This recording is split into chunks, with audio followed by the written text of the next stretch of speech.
Good evening, everyone, and welcome back to the second part of Unit 2. Unit second is about operating system और पिछले part में हमने discuss किया introduction of operating system and types of operating system, जिसमें operating system के कई सारे functions के बारे में भी हमने डिस्कशन किया और ये जाना कि ऑपरेटिंग सिस्टम क्यों soul of a computer system कहा जाता है। ऐसी क्या क्या रिस्पॉन्सिबिलिटीज हैं जिस वजह से हम ऑपरेटिंग सिस्टम को सभी सॉफ्टवेयर की कैटेगरी में सबसे इम्पोर्टेंट सॉफ्टवेयर बोलते हैं। कई सारे फीचर्स होते हैं। तो हमारा ऑपरेटिंग सिस्टम एक रिसोर्स मैनेजर होता है, प्रोसेस मैनेजर होता है, मेमोरी मैनेजर होता है, और इसके अलावा फाइल मैनेजमेंट का काम होता है, सिक्योरिटी फीचर्स प्रोवाइड करता है। कई सारे रोल्स ऑपरेटिंग सिस्टम प्ले करता है, जिसकी वजह से ये मोस्ट क्रूशियल सॉफ्टवेयर बन जाता है। फिर हमने types of operating system discuss किए, जिसमें से 5 टाइप्स हमने डिस्कस कर लिए थे, और बाकी के डिस्कशन आज से हम कंटिन्यू करेंगे इस सेशन में। तो these are the rest type of operating system which are generally used. इनमें से पहला है network operating system. Network operating system क्या होता है, जैसा आप राइट हैंड साइड पर इसके बारे में जो की फीचर्स इसके लिखे हुए हैं वो देखेंगे। The network operating system is designed to manage and facilitate computer networking. ऐसे सिस्टम्स जो एक नेटवर्क में जुड़े हैं, नेटवर्क में सर्विसेज प्रोवाइड कर रहे हैं, इस तरह के ऑपरेट सिस्टम्स को ऑपरेट करने के लिए नेटवर्क ऑपरेटिंग सिस्टम का यूज़ किया जाता है। एनओएस यूज़र ऑथेंटिकेशन प्रोवाइड करते हैं ताकि नेटवर्क में एक कंट्रोल्ड एक्सेस मिल सके।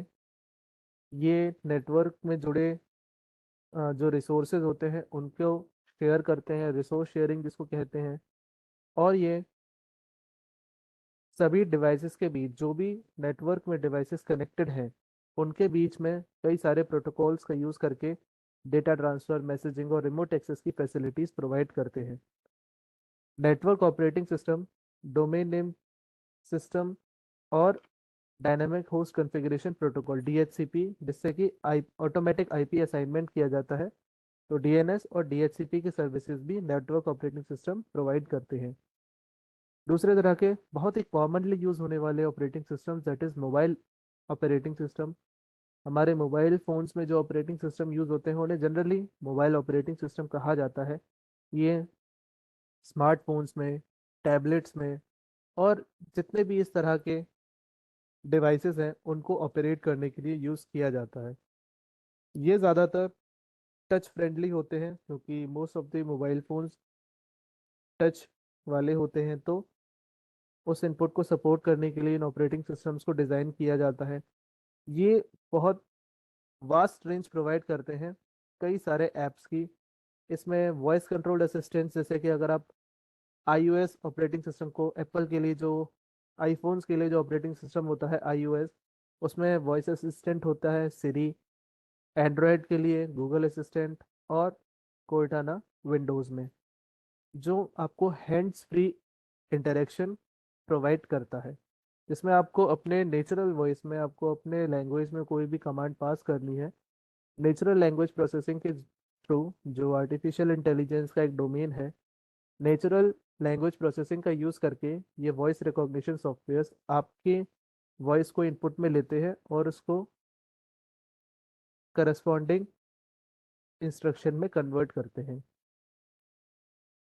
उसके बाद आते हैं embedded operating systems. Embedded operating systems उस कंप्यूटर सिस्टम में या उस डिवाइस में यूज़ करते हैं जिनको स्पेशली डिज़ाइन किया जाता है एम्बेडेड सिस्टम्स यूज़ करने के लिए। तो आप में से कमेंट बॉक्स में मेरे को बताइए कि एम्बेडेड सिस्टम आप किस सिस्टम को कहते हैं, कोई एग्जाम्पल दीजिए। Good evening. किस तरह के सिस्टम को, किस तरह के डिवाइस को आप एम्बेडेड सिस्टम कहेंगे? जो एम्बेडेड सिस्टम होता है, उस एम्बेडेड सिस्टम को कंट्रोल करने के लिए यूज़ किए जाते हैं एम्बेडेड ऑपरेटिंग सिस्टम। तो एम्बेडेड सिस्टम का कोई एक एग्जाम्पल आप मुझे दीजिए। किस तरह के सिस्टम को या किस तरह के डिवाइस को आप एम्बेडेड सिस्टम की कैटेगरी में रखेंगे।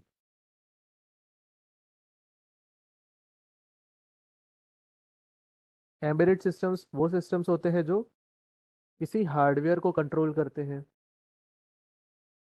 जैसे कि for example I am waiting for your comments.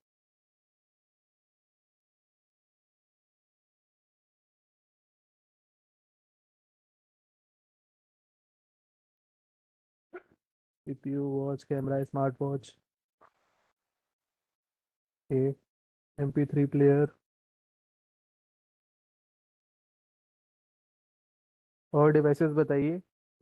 Daily life में कई सारे ऐसे डिवाइसेस हैं जो एम्बेडेड सिस्टम्स होते हैं।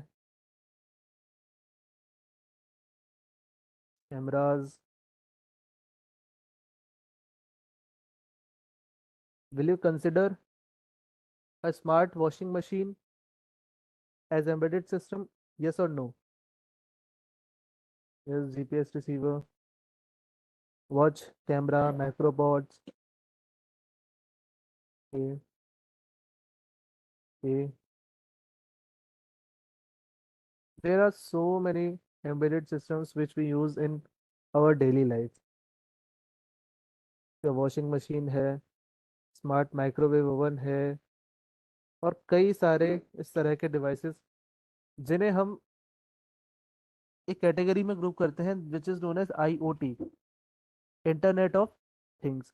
इंटरनेट ऑफ थिंग्स में इन्हीं एम्बेडेड सिस्टम्स की स्टडी की जाती है। कई सारे सिस्टम्स डेली लाइफ में यूज होने वाले हार्डवेयर को जब हम इस तरह के सिस्टम से, इस तरह के कंट्रोलर से कनेक्ट करते हैं, इंटीग्रेट करते हैं, ताकि हम उनको घर बैठे आराम से अपने मोबाइल फ़ोन से कनेक्ट कर सकें और कंट्रोल कर सकें। जैसे कई सारे एप्लीकेशंस हैं, स्मार्ट होम्स है, स्मार्ट पार्किंग सिस्टम्स हैं, स्मार्ट गार्बेज क्लीनिंग सिस्टम्स हैं, और smart street light, smart city, smart parking. बहुत सारी चीज़ें हैं जो इस तरह की कैटेगरी में आती हैं। तो ऐसे हार्डवेयर को कंट्रोल करने वाले सिस्टम्स को एम्बेडेड सिस्टम्स कहा जाता है, और इन सिस्टम्स में जो सॉफ्टवेयर यूज होता है, जो ऑपरेटिंग सिस्टम यूज होता है, that is known as embedded operating system. तो एक चीज़ तो क्लियर हो गई अच्छी तरीके से कि एम्बेडेड ऑपरेटिंग सिस्टम्स किसको कंट्रोल करने में यूज किए जाते हैं। दूसरी चीज़ इसमें जो मेन ये है कि यहाँ पे जो ग्राफिकल यूजर इंटरफेस होता है उसकी कोई बहुत ज़्यादा नेसेसिटी नहीं होती है। These kind of operating system lacks graphical user interface। इनमें मोस्ट ऑफनली माइक्रो कंट्रोलर्स का यूज होता है, सेंसर्स का यूज होता है, एक्चुएटर्स का यूज होता है। जो भी कोड आपका होता है वो आप माइक्रो कंट्रोलर में अपलोड करते हैं। माइक्रो कंट्रोलर या तो लोकल आपका या फिर क्लाउड के थ्रू कम्युनिकेट करता है और इन सभी डिवाइसेस को कंट्रोल करता है। तो यहाँ पर ग्राफिकल यूजर इंटरफेस बहुत कम देखने को मिलता है। इस तरह के operating systems real time operating systems में भी यूज़ किए जाते हैं, जहाँ पे जो टाइमिंग है, टाइमिंग की कंस्ट्रेंट्स बहुत ज़्यादा इंपॉर्टेंट होती हैं। कल हमने देखा था कि अगर एक मिसाइल कंट्रोल सिस्टम है या एक फ्लाइट कंट्रोल सिस्टम्स है, वहाँ पर टाइमिंग कंस्ट्रेंट्स जो होते हैं वो बहुत ज़्यादा इंपॉर्टेंट होते हैं। अगर टाइम कंस्ट्रेंट्स फॉलो नहीं किए जाएंगे तो काफ़ी कैटेस्ट्रॉफिक रिजल्ट्स उसके देखने को मिल सकते हैं। इस तरह के ऑपरेटिंग सिस्टम को ऑप्टिमाइज किया जाता है ऐसे कंपोनेंट्स को, ऐसे सिस्टम्स को कंट्रोल करने के लिए जहाँ पे हार्डवेयर सोर्सेज बहुत लिमिटेड है, जहाँ मेमोरी बहुत लिमिटेड है, जहाँ स्टोरेज भी बहुत ज़्यादा लिमिटेड है। सारे रिसोर्सेज बहुत ज़्यादा लिमिटेड होते हैं। उन सभी रिसोर्सेज को एफिशिएंटली हैंडल करने की रिक्वायरमेंट होती है। तो इनको वो चीज़ ध्यान रखते हुए बनाया जाता है। अगला तरह के ऑपरेटिंग सिस्टम है batch operating system. Batch operating system से क्या होता है, इनको लार्ज अमाउंट ऑफ डेटा को हैंडल करने के लिए बनाया जाता है विदाउट एनी यूजर इंटरेक्शन। यहाँ पे यूजर का कोई बहुत खास इंटरेक्शन नहीं होता है। ये automatically large amounts of data को प्रोसेस करने के लिए डिजाइन किए जाते हैं। ये ऑटोमेटेड प्रोसेसिंग में यूज होते हैं और इनमें प्रायोरिटीज के और रिसोर्सेज के बेसिस पर जॉब्स को ऑर्गेनाइज और शेड्यूल किया जाता है। फोर्थ पॉइंट आप देखें, maintains a queue of job awaiting processes. जितने भी प्रोसेस वेटिंग में है उनकी एक जॉब क्यू मेंटेन करके रखी जाती है और ये जॉब्स एक के बाद एक सिक्वेंशियल मैनर में एग्जीक्यूट होते हैं। कल मैंने आपको बताया था process state transition diagram. Process state transition diagram में जब हमने डिस्कशन किया था तो हमने ये देखा था कि जो भी प्रोसेस आपके मेमोरी में एग्जीक्यूट होना है, जो भी प्रोसेस सीपीयू पे एग्जीक्यूट होना है, सीपीयू पे एग्जीक्यूशन से पहले वो एक रेडी क्यू में रखे जाते हैं मेमोरी में। और जो शेड्यूलर्स होते हैं, ऑपरेटिंग सिस्टम का एक पार्ट होता है शेड्यूलर। शेड्यूलर डिसाइड करता है कब और किस जॉब को सीपीयू पर शेड्यूल करना है, उसको रेडी से रनिंग स्टेट में लाना है और प्रायोरिटी के बेसिस पे रनिंग जॉब को सस्पेंड करके दूसरे जॉब को शेड्यूल करना है। तो शेड्यूलिंग एंड डिस्पैचिंग जॉब्स की ऑपरेटिंग सिस्टम ध्यान रखता है और उसको कंप्लीट करता है। बैच प्रोसेसिंग सॉफ्टवेयर्स या बैच प्रोसेसिंग ऑपरेटिंग सिस्टम्स के बाद में है time sharing operating systems. Time sharing operating systems में क्या होता है, इनको डिज़ाइन इस तरीके से किया जाता है कि ये मल्टीपल यूजर्स को सपोर्ट करें और जितने भी यूजर्स हैं उनके द्वारा जितने भी प्रोसेसेस क्रिएट किए गए हैं उन सभी प्रोसेसेस को रिसोर्स शेयर करना है छोटे छोटे टाइम स्लाइसेस के लिए। सेकेंड पॉइंट आप इसका अगर पढ़ेंगे, allocates small time slices to each user or process for fair resource sharing। Time sharing operating system का गोल होता है कि जितने भी यूजर्स कनेक्टेड हैं, जितने भी प्रोसेसेस रनिंग हैं, हर एक यूजर हर एक प्रोसेस को फेयरली टाइम शेयर दिया जाए ताकि वो अपने प्रोसेस को, अपने एग्जीक्यूशन को कंप्लीट कर सके। यहाँ पे रिसोर्स शेयरिंग का बहुत ज़्यादा ध्यान दिया जाता है। और लास्ट पॉइंट अगर आप पढ़ेंगे तो यूज़र की डिमांड के अकॉर्डिंग, यूज़र की अगर डिमांड है, उसको हैवी रिक्वायरमेंट्स हैं, तो उसको उस तरीके के रिसोर्सेज डायनेमिकली अलॉट किए जाएंगे। अगर डिमांड कम है, लेस रिसोर्सेज की डिमांड है, तो उसको उसी हिसाब से डायनेमिक रिसोर्स एलोकेशन किया जाएगा। Last type of operating system is multi processor operating system. अभी तक हमने जो ऑपरेटिंग सिस्टम देखे, most of them are working with single processor, single CPU. लेकिन अगर कई सारे प्रोसेसर्स हो जो जहाँ पे पैरेलल प्रोसेसिंग की रिक्वायरमेंट्स है, पैरेलल प्रोसेसिंग का मतलब अगर हमारे पास एक से ज़्यादा प्रोसेसर है तो हमें हर एक प्रोसेसर के साथ में काम करना है। वहाँ पे पैरेलल कंप्यूटिंग के एल्गोरिदम्स और पैरेलल कंप्यूटिंग के रूल्स फॉलो होंगे।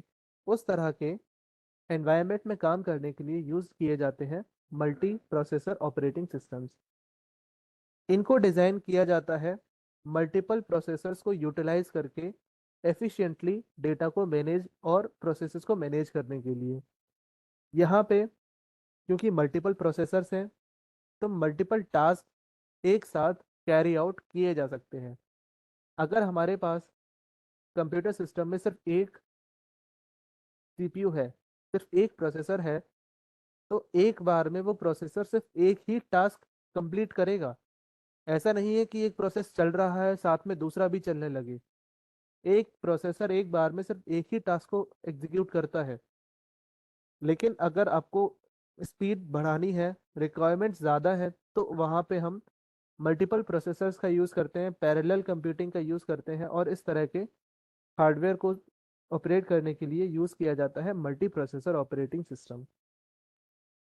यहाँ पे load balancing, dynamic resource allocation जैसी चीज़ों का बहुत ज़्यादा ध्यान दिया जाता है और लोड बैलेंसिंग का यूज़ किया जाता है ताकि जो प्रोसेसर्स हमारे पास हैं उनको किस तरीके से टास्क और प्रोसेस डिस्ट्रीब्यूट करने हैं ताकि हमको मोस्ट एफिशिएंट रिजल्ट्स मिल सकें। So these are all types of operating systems which we had discussed till now. अगर टाइप्स ऑफ ऑपरेटिंग सिस्टम्स में आपको कोई भी डाउट है तो आप पूछ सकते हैं अभी। Can you can write it in comment box.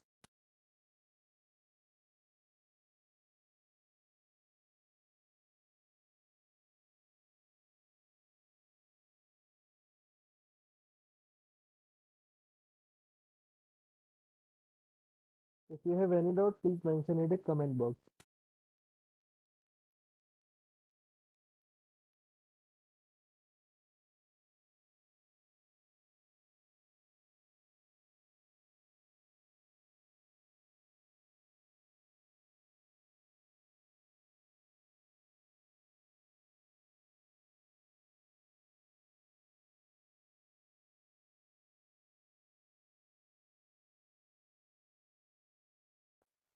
आगे बढ़ने से पहले हमने कई सारे ऑपरेटिंग सिस्टम्स के टाइप्स डिस्कस किए हैं।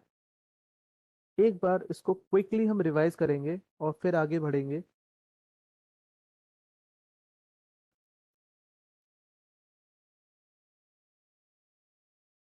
तो हमने डिस्कशन अपना यहाँ से स्टार्ट किया था। सबसे पहले हमने देखा था single user and single tasking operating system. हर एक ऑपरेटिंग सिस्टम का जो मेन हाईलाइट वाला पॉइंट है, मेन फीचर है, आप लोग कमेंट बॉक्स में लिखते चलिए। सबसे पहले हमने डिस्कस क्या किया था? Single user and single tasking operating system. मैं जो क्वेश्चन पूछता जाऊं आप उसका वन लाइन आंसर देते जाइए। सिंगल यूजर और सिंगल टास्किंग ऑपरेटिंग सिस्टम, ये ऑपरेटिंग सिस्टम एक बार में कितने यूजर्स को सपोर्ट करेगा और कितने टास्क इसमें रन किए जा सकते हैं? बहुत सिंपल सा आंसर है, कमेंट बॉक्स में आप बताते चलिए। सिर्फ नंबर लिखते जाइएगा, उससे मेरे को क्लियर हो जाएगा कि आपको कॉन्सेप्ट समझ आ गया है। Single user single tasking operating system कितने यूजर्स और कितने टास्क एक बार में सपोर्ट करेगा? One user one task. Okay, yes. Two, Nidhi Kumari, you have written to.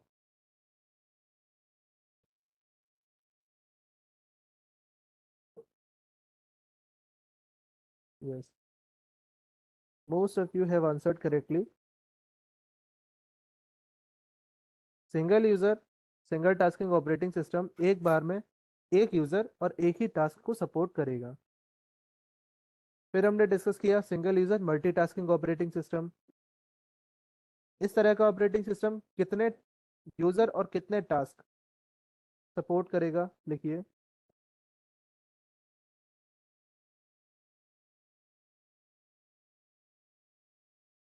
Single user and multitasking operating system will support how many users and how many tasks at a time? One user, multitask. Yes, obviously नाम से साफ साफ पता चल रहा है, एक user और एक से ज्यादा टास्क को सपोर्ट कर सकता है। एक चीज और यहाँ पे ध्यान देने वाली है, ये जो single user multitasking operating system है, मल्टी यूजर है या मल्टीटास्किंग ऑपरेटिंग सिस्टम है, इन सभी ऑपरेटिंग सिस्टम्स के पास जो हार्डवेयर होता है उसमें सिंगल प्रोसेसर होता है। तो एक बार में टास्क तो एक ही रन होगा, लेकिन कई सारे टास्क को काफी ज्यादा स्पीड के साथ आपस में स्विच किया जाएगा कि हमको पता ही नहीं चलेगा कि टास्क एक ही रन हो रहा है। टास्क तो एक ही रन होता है लेकिन उनको इतनी इमीडिएटली स्विच किया जाता है ताकि वो प्रोसेस कंटिन्यूअस हमको लगता है और हमें ऐसा फील होता है कि एक साथ कई सारे प्रोसेसेस हम रन कर रहे हैं।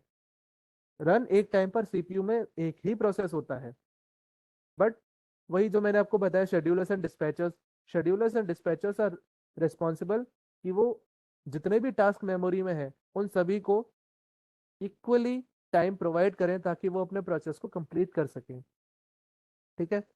फिर उसके बाद हमने तीसरा डिस्कशन किया था multi user operating system. This will obviously support multi user multiple users at a time.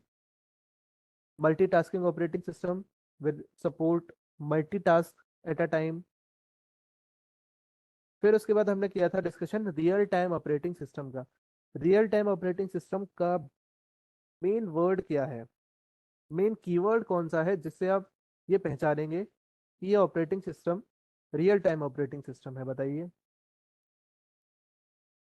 एक कीवर्ड है जो यूज होता है रियल टाइम ऑपरेटिंग सिस्टम के लिए कौन सा वो कीवर्ड है जिससे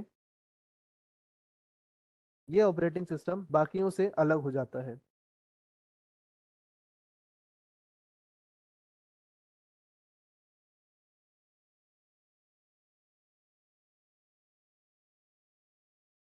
बताइए। वो कीवर्ड आपके सामने ही लिखा हुआ है इन स्लाइड्स में, and yet I am not getting any response. Priority? No, it is not priority.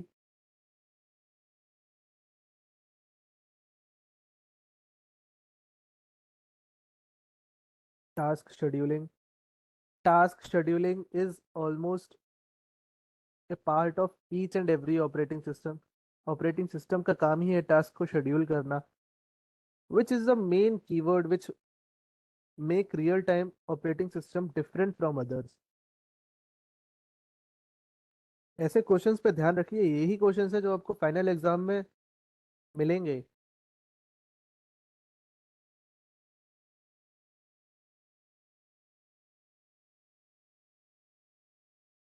That is time constraints. Real time operating system ऐसे हार्डवेयर के लिए, ऐसे कंप्यूटर सिस्टम्स के लिए बनाया जाता है जहां पे टाइमिंग कंस्ट्रेंट्स का बहुत ज्यादा बारीकी से ध्यान देना होता है। कमेंट बॉक्स में एक एक बार सभी लोग लिख दो time constraints.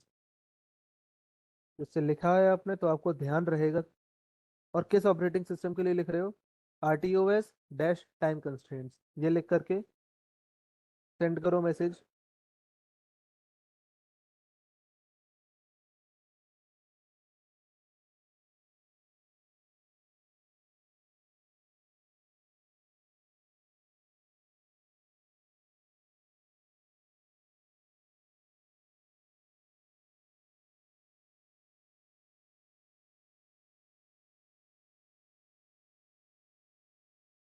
Keep on replying. अभी सिर्फ आयुष कुमार ने रिप्लाई किया है टाइम कंस्ट्रेंट RTOS। बाकी सबका भी मुझे आंसर चाहिए। Time constraint RTOS।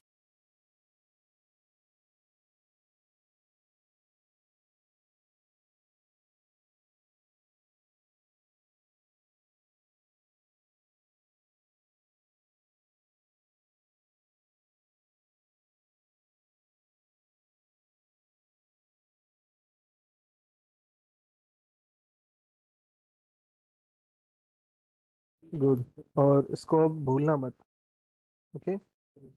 I hope ये सभी को अब याद रहेगा कि टाइम कंस्ट्रेंट किस में होता है? RTOS, real time operating system में। ओके। एग्जाम्पल्स इसके क्या क्या हैं? सी, ये रहे इसके एग्जाम्पल्स। ये रहे example. RTX, pre RTOS, VX works and QNX। ठीक है। फिर उसके बाद हमने आज की क्लास में जो डिस्कस किए हैं, this are networking operating system. Network operating system, ये नेटवर्किंग एनवायरनमेंट में जो सिस्टम्स होते हैं उनकी सर्विसेज प्रोवाइड करने के लिए इनको यूज़ किया जाता है। फिर उसके बाद हमने देखा mobile operating system.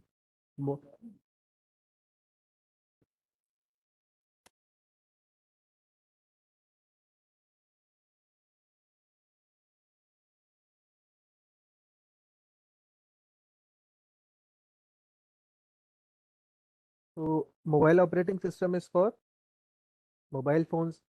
Embedded operating systems are for, लिखिए कमेंट बॉक्स में, एम्बेडेड ऑपरेटिंग सिस्टम्स किसके लिए हैं?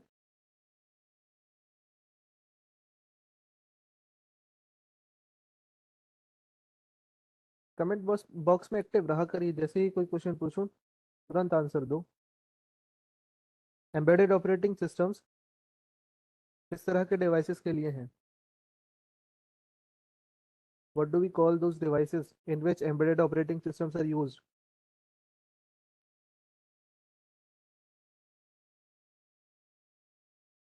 ATM। ओके। ड्रोन्स। यस। और एग्जांपल दो। और कहाँ कहाँ पे एम्बेडेड ऑपरेटिंग सिस्टम यूज होता है?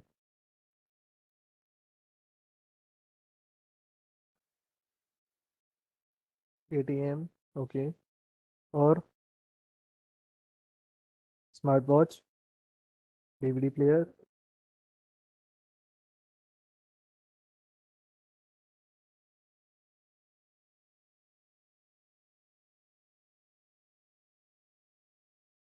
नेटवर्क ऑपरेटिंग, समझ नहीं आया, ओके कोई बात नहीं, फिर से बता दिया जाएगा आपको।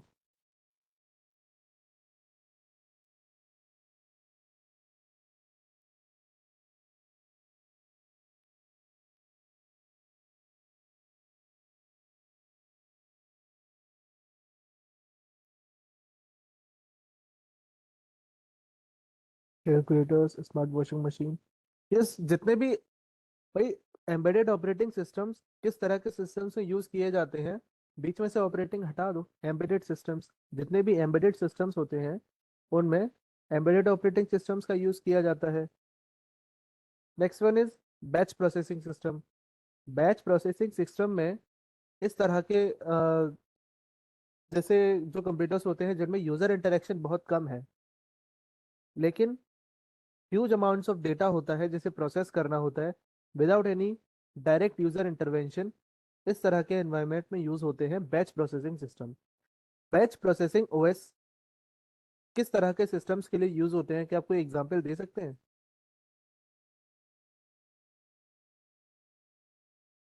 बैच प्रोसेसिंग सिस्टम्स कौन से होते हैं?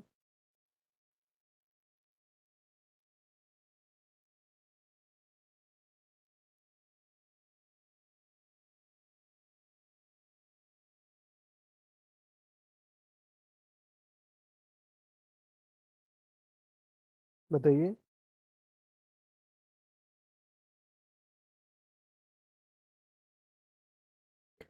फॉर एग्जांपल जो पेरोल सिस्टम्स होते हैं, रिपोर्ट जनरेशन सिस्टम्स होते हैं, सब्सक्रिप्शन आप परचेज करते हैं, सब्सक्रिप्शन का ऑटोमेटिक पेमेंट, ऑटोमेटिक मैसेज जो जनरेट होता है, सप्लाई चेन फुलफिलमेंट और वीकली और मंथली बिलिंग वाले, जैसे बिजली का बिल मंथली जनरेट हो रहा है और भी कई तरह के बिल्स जो मंथली जनरेट हो रहे हैं, ये सारे के सारे जो सिस्टम्स हैं ये वर्क करते हैं ह्यूज अमाउंट ऑफ डेटा पे।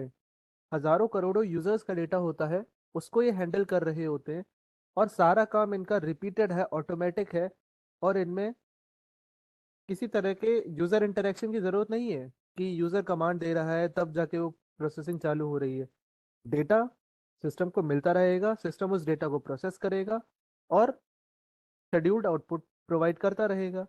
इस तरह के systems batch processing operating system को यूज करते हैं। Next one is time sharing operating system. इसमें कई सारे यूजर्स कनेक्ट होते हैं, इन सभी यूजर्स के लिए टाइम स्लाइसेस अलॉट की जाती है, रिसोर्स अलॉट किए जाते हैं, रिसोर्स एलोकेशन होता है। फिर multi processor operating system. Multi processor operating system in सभी सिस्टम्स की कैटेगरी में वो है जिसमें कई सारे सीपीयूज, कई सारे प्रोसेसर्स का यूज किया जा रहा है, और यहाँ पे पैरेलल कंप्यूटिंग का यूज किया जाता है। और पैरेलल कंप्यूटिंग के अलावा load balancing, dynamic resource allocation जैसे टेक्निक्स का यूज करके कई सारे प्रोसेसर्स से काम निकलवाया जाता है। तो this was all about types of operating systems.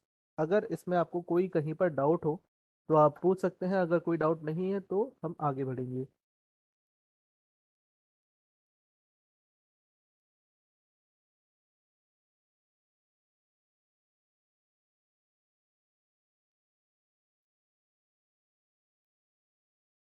Can we move forward?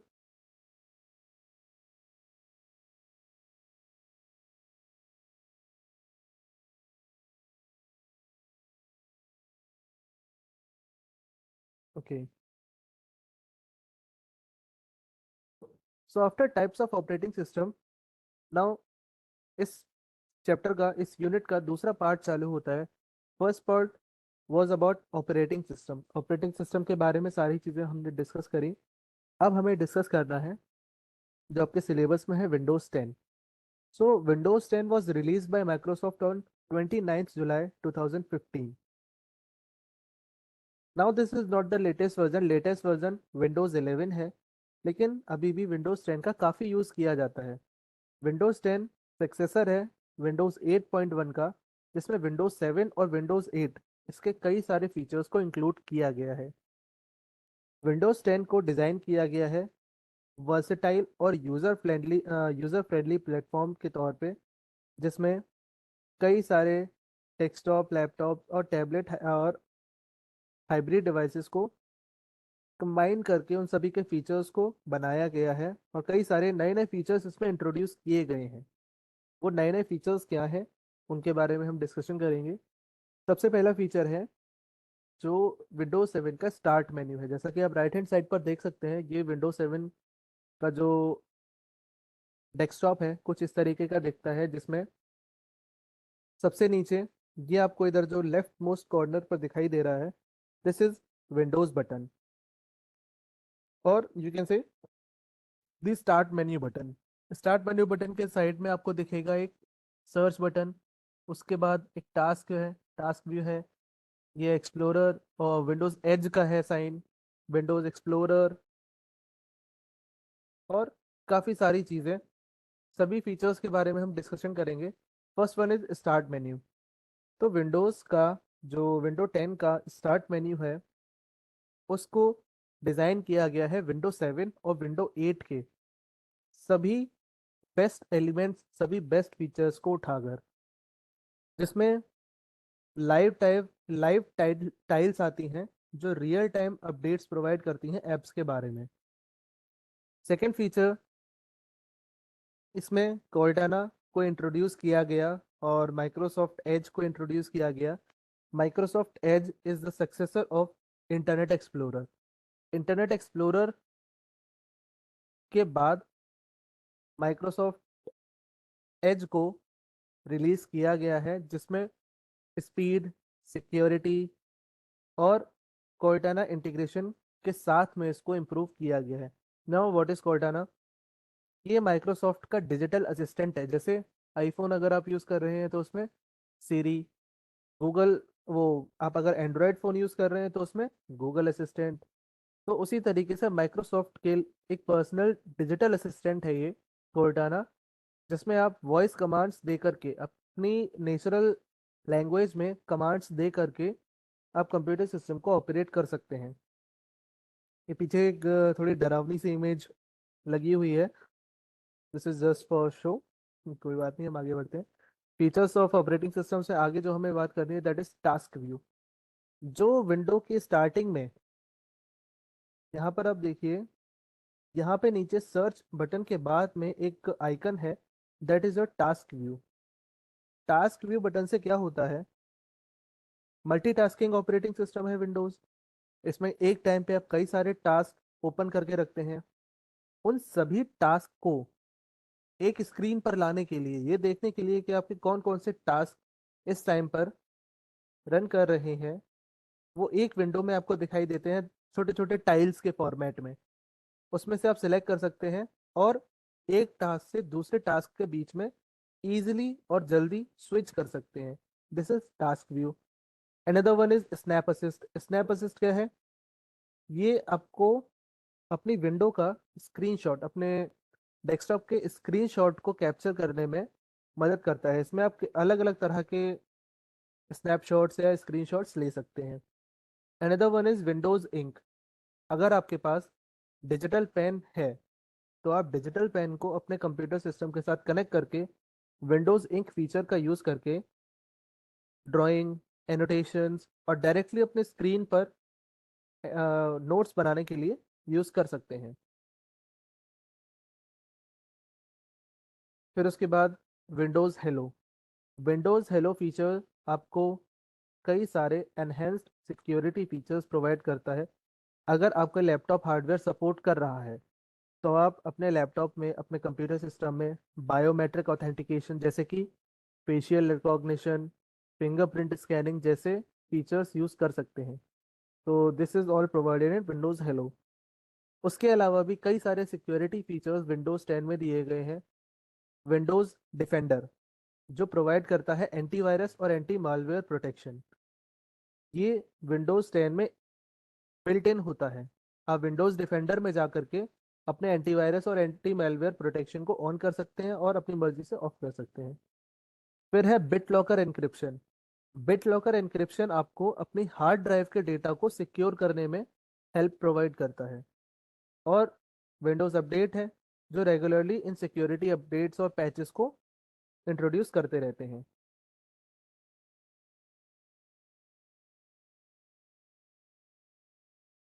Next feature is Xbox. Xbox live, direct x 12। जो लोग गेमिंग करते होंगे उनको इन एप्स के बारे में पता होगा कि एक्सबॉक्स क्या होता है, डायरेक्ट एक्स 12 क्या है। तो ये सारी चीज़ें पहले से ही विंडोज 10 में आपको बिल्ट इन प्रोवाइड की जाती हैं, जिससे आपका गेमिंग एक्सपीरियंस और गेमिंग परफॉर्मेंस बहुत ज़्यादा इंप्रूव हो सकता है। Another one is Microsoft store. Microsoft store में आपको माइक्रोसॉफ्ट से रिलेटेड और कई सारे सॉफ्टवेयर्स और एप्लीकेशंस मिल सकते हैं जहाँ से आप उनको डाउनलोड कर सकते हो। So these are the main or important features which are provided in Windows 10 which was not in previous versions। ये पूछा जाता है कि Windows 10 में कौन से मेन फीचर्स हैं जिन्हें इंट्रोड्यूस किया गया है जो अभी तक माइक्रोसॉफ्ट के पुराने वर्जन्स में नहीं थे। सो these two features, Cortana, which is Microsoft's digital assistant, and Microsoft Edge। Microsoft Edge क्या है? इंटरनेट एक्सप्लोरर जो चलता आ रहा था उसको सक्सीड करने वाला उसका सक्सेसर माइक्रोसॉफ्ट एज है, और कोर्टाना डिजिटल असिस्टेंट है। तो ये दोनों चीज़ें विंडोज 10 में नई इंट्रोड्यूस की गई थी। These are the most basic and simple features of Windows 10। इसके बाद हम बात करते हैं जो जनरल एप्लीकेशंस विंडोज 10 में प्रोवाइड की जाती हैं। सबसे पहले सबसे इंपॉर्टेंट जो विंडोज 10 के साथ में या विंडोज 10 में यूज होने वाली जो एप्लीकेशंस हैं, these are general productivity applications. General productivity applications में सबसे पहले आता है Microsoft Office suite. Microsoft Office suite में वो सारे इंपॉर्टेंट सॉफ्टवेयर्स होते हैं जिनको हम किसी ना किसी काम में यूज़ करते हैं डेली लाइफ में। जैसे M S Word, M S Excel, M S PowerPoint, M S Outlook, M S Access और कई सारे सॉफ्टवेयर्स। कमेंट बॉक्स में आप मुझे एक एक का लिख करके बताइए कि हम एम एस वर्ड को एम एस वर्ड को किस काम में यूज़ करते हैं, या एम एस वर्ड को किस कैटेगरी के सॉफ्टवेयर में इंक्लूड किया जाता है। एम एस वर्ड से आप क्या क्या काम कर सकते हो वो मुझे लिख करके बताओ कमेंट बॉक्स में। For what purpose you will use M S word.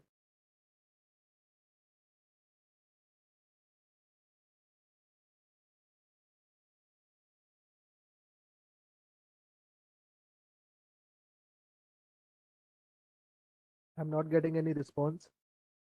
Okay, to make reports. Yes, Ayush. Documents.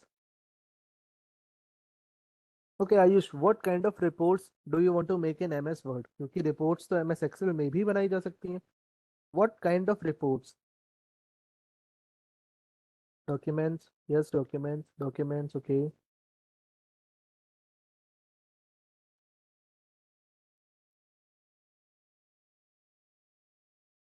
किसी को नोट्स नहीं बनाने, सबको डॉक्यूमेंट्स ही प्रिपेयर करने हैं। भाई नोट्स भी तो बना सकते हो। नोट्स भी, ओके। चलो, एम एस वर्ड का यूज करके नोट्स तो बना लिए, फिर?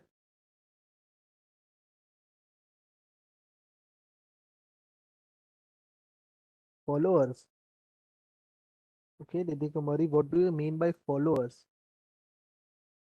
आई don't understand. Okay, no problem. Okay, कोई बात नहीं।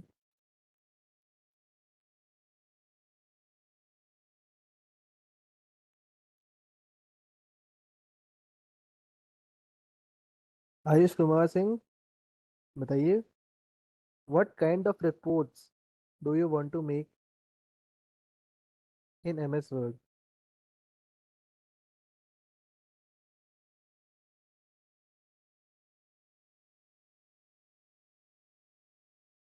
तो राधिका कमेंट्स नहीं कर पाई है। राधिका एक बार ऐप को क्लोज करके दोबारा मीटिंग ज्वाइन करके देखो। हो सकता है कोई प्रॉब्लम हो रही हो, उसको आप एक बार रिफ्रेश कर लो। Maybe paragraph type, okay. Paragraph type reports आप बनाएंगे, कोई बात नहीं, बना सकते हैं, कोई दिक्कत नहीं है। रिपोर्ट्स क्या होती हैं, रिपोर्ट्स कितने तरह की होती हैं, कौन सी रिपोर्ट किस सॉफ्टवेयर में बनाई जाती हैं, ये हमारा MS एक्सेल में टॉपिक है, तब वहाँ पे हम इसको डिस्कस करेंगे। सो जनरली आप सबने रिप्लाई किया। MS वर्ड एक वर्ड प्रोसेसिंग सॉफ्टवेयर है जो एप्लीकेशन सॉफ्टवेयर की कैटेगरी में आता है, और इसका यूज हम करते हैं कई तरह के डॉक्यूमेंट्स को प्रिपेयर करने में। दैट डॉक्यूमेंट में vary from your notes to some official documentation. Note से लेकर के ऑफिशियल डॉक्यूमेंटेशन तक वो कुछ भी हो सकता है। इट कैन बी एनीथिंग, आपका वो रेज्यूमे भी हो सकता है, आप अपना रेज्यूमे भी डिजाइन कर सकते हो इसमें। ओके, सो ये हो गया MS वर्ड। MS एक्सेल का यूज कहाँ करोगे आप? For what kind of purpose you will use Microsoft Excel, और MS एक्सेल किस तरह के सॉफ्टवेयर की कैटेगरी में आता है?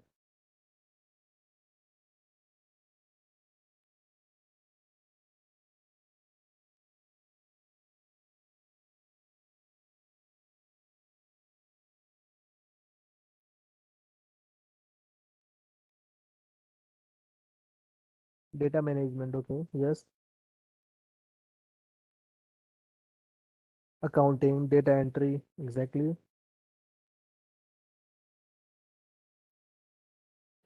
तो आपके पास ह्यूज अमाउंट ऑफ डेटा है, किसी ऑर्गेनाइजेशन का पूरा डेटा आपको कलेक्ट करके रखना है। उसके लिए हम दो तरह की चीज़ों का यूज़ करते हैं। अगर हमारे पास कुछ सफिशिएंट अमाउंट ऑफ डेटा है, या फिर व्हाट शुड आई से, MS एक्सेल में आप डेटा मैनेजमेंट करते हैं, इसमें ह्यूज अमाउंट ऑफ डेटा आप मैनेज कर सकते हैं। लेकिन MS एक्सेल की भी कुछ लिमिटेशंस होती हैं कि वो बहुत ज़्यादा वास्ट अमाउंट ऑफ डेटा को, या फिर एक तरीके से मैं कह सकता हूँ कि स्ट्रक्चर्ड डेटा, खैर स्ट्रक्चर्ड डेटा को डेटाबेसेस में भी स्टोर किया जाता है, लेकिन एक लिमिटेशन होती है MS एक्सेल की, कि आप उसमें इतना ही डेटा यूज कर सकते हैं या स्टोर कर सकते हैं। फिर भी वो लिमिटेशन बहुत ज़्यादा होती है, हमारे बहुत सारे काम MS एक्सेल में ही कंप्लीट हो जाते हैं। MS एक्सेल की तरह ही होता है एक database management system. Database management system का भी यूज किया जाता है डेटा को मैनेज करने के लिए। Most of the websites, most of the क्या, सारी वेबसाइट्स, सारे एप्लीकेशन सॉफ्टवेयर, वो सारे एप्लीकेशंस, सारे एप्स अपना डेटा डेटाबेसेस में मैनेज करके रखते हैं। डेटाबेस में मैनेज किए जाने वाले डेटा को हम SQL का यूज़ करके एक्सेस करते हैं और उसको मैनिपुलेट करते हैं। यस, मार्कशीट बनाने के लिए भी एक्सेल का हम यूज़ कर सकते हैं। And next one is PowerPoint. How can we use PowerPoint? PowerPoint क्यों यूज़ किया जाता है?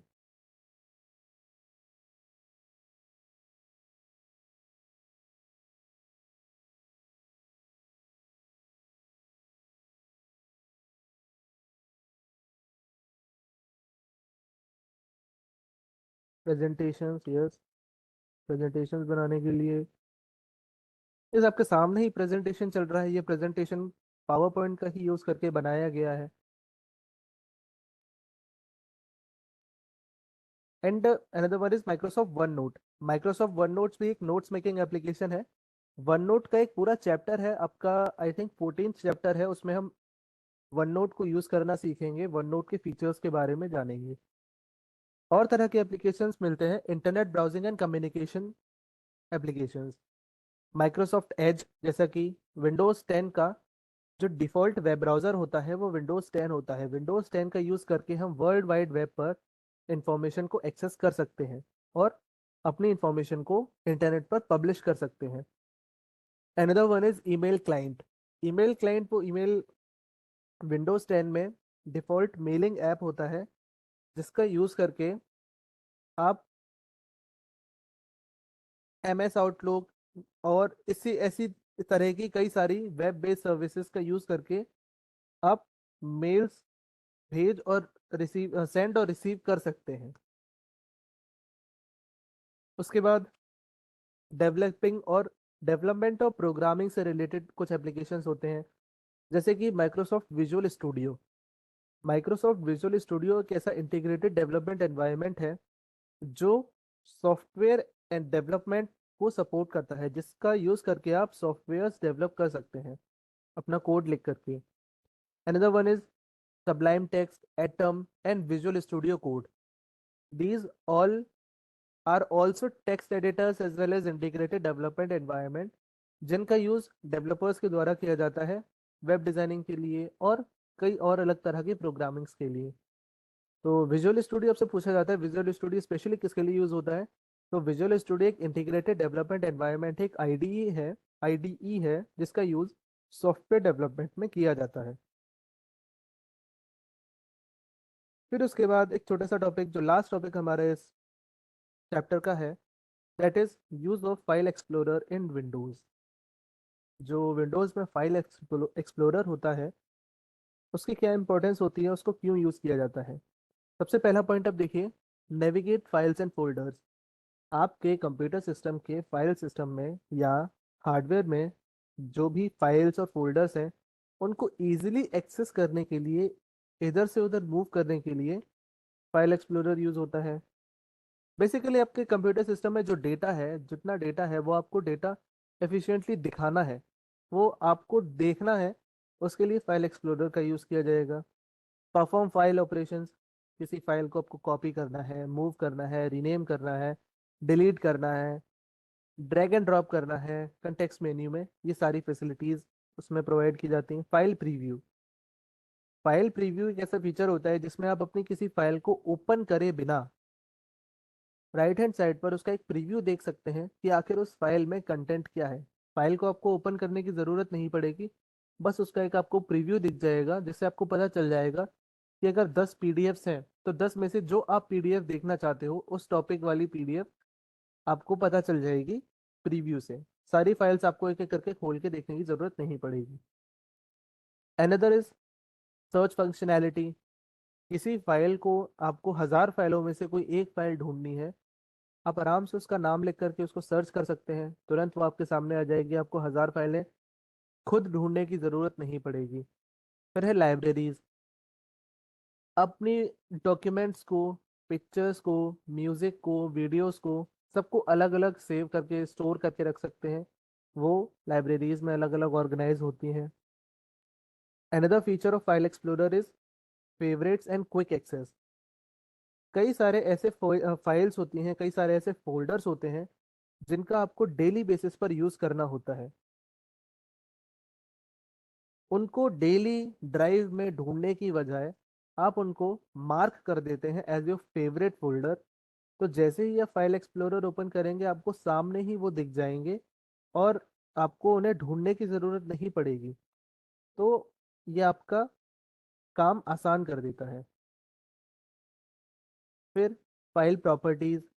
फाइल एक्सप्लोरर में फाइल्स की आप प्रॉपर्टीज को देख सकते हैं, मॉडिफाई कर सकते हैं। प्रॉपर्टीज फाइल की कैसी, कि फाइल का साइज क्या है, फाइल का टाइप क्या है, किस डेट को वो फाइल या फोल्डर क्रिएट किया गया है।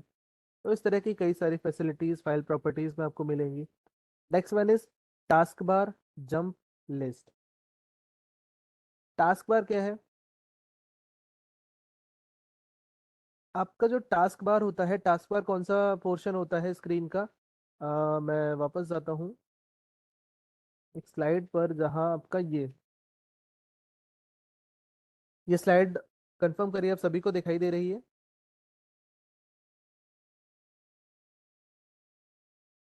Yes. तो इसमें नीचे एक ये स्ट्रिप दिखाई दे रही है आपको, जिसमें ये स्टार्ट मेन्यू का बटन है, सर्च वाला एक बटन है, टास्क वाला एक बटन है, एज का एक साइन आ रहा है, विंडोज एक्सप्लोरर का साइन आ रहा है। इधर राइट हैंड साइड पे आपको बैटरी, वाईफाई, टाइम दिखाई दे रहा होगा। तो ये सारे जो फीचर्स, ये सारे जो ऑप्शंस आपको नीचे दिखाई दे रहे हैं, इस पतली सी स्ट्रिप को जो बाय डिफॉल्ट नीचे सेट होती है, इसको कहा जाता है टास्क बार।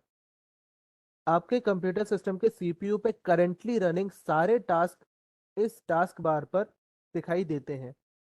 अगर आप किसी फाइल को या फोल्डर को टास्क बार पर पिन कर दोगे तो आपको जैसे ही कंप्यूटर सिस्टम ऑन करोगे टास्क बार पे वो चीज़ आपको दिखेगी। आप उसको वन क्लिक पे स्टार्ट कर सकते हैं। आपको वही सेम चीज़ दोबारा अंदर जा करके उसको ढूंढने की ज़रूरत नहीं पड़ेगी। सो टास्क बार क्या होता है, ये चीज़ आपको कंफर्म होनी चाहिए। उसके बाद है इंटीग्रेशन विद क्लाउड स्टोरेज। आप अपने फाइल एक्सप्लोरर को क्लाउड स्टोरेज के साथ में इंटीग्रेट कर सकते हैं, जिससे आपका डेटा डेली बेसिस पर बैकअप पे जाता रहे और क्लाउड पे स्टोर होने की वजह से अगर आपका सिस्टम कभी खराब भी होता है, आपकी मान लीजिए हार्ड डिस्क क्रैश हो गई या फिर कोई और आपके सिस्टम में प्रॉब्लम हो गई, आपका डेटा हार्ड डिस्क से खत्म हो गया, तो आपको टेंशन लेने की ज़रूरत नहीं है क्योंकि वो क्लाउड पर स्टोर है ऑलरेडी। तो आपको टेंशन लेने की ज़रूरत नहीं। तो ये आज का आपका टॉपिक था और ये चैप्टर भी यहाँ पर ख़त्म हो चुका है। So thank you all for joining us.